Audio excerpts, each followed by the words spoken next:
Yan. Okay, ka-TH na Vicente Akain. Ito yung request mo, yung Japanese one na merong gold wire dito sa dulo. Para hindi na siya babalahan. So ito test na natin ito ng walang bala. Yan, walang bala. Ito yung ito yung target object natin. Isang gold ring at saka itong necklace.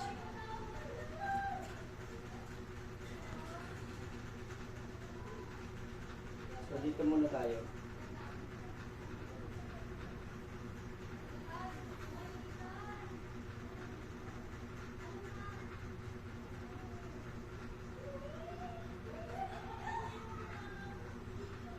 Yan, didetect niya. Pagka malayo, mag-detect niya kayo.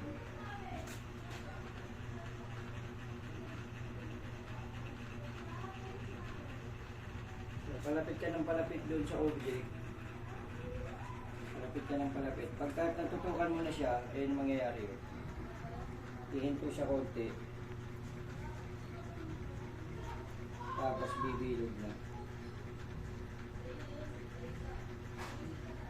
So ito yung wala nang hindi mo na kailangan balahan.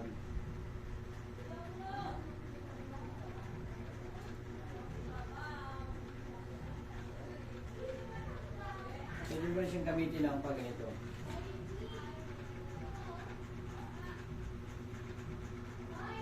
Kahit magbabaon siya o tatango siya pagka nabot niya na yung deposit. Ngayon, kapag kamalayo, bawa nandito yung detector mo, babalik siya doon kung saan pupunta yung deposit. Pag itinapad mo kung saan,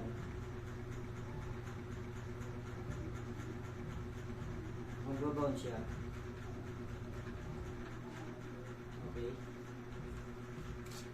So, pwede mo siyang i-direct ang itutok para maano mo. Hintayin mo lang siyang kusang gumalaw.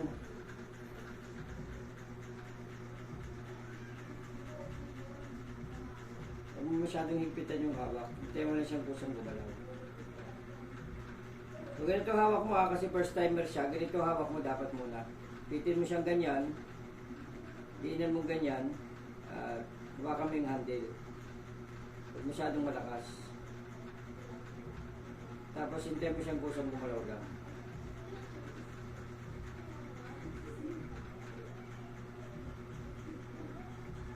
Okay, yan ang pinaka-test natin dito kaya Vicente Akain. Ito yung kanyang request na lagyan ng 10K gold wire dito sa dulo ng pendulum para hindi na babalaran. Default gold na, naka-default na yung bala na gold.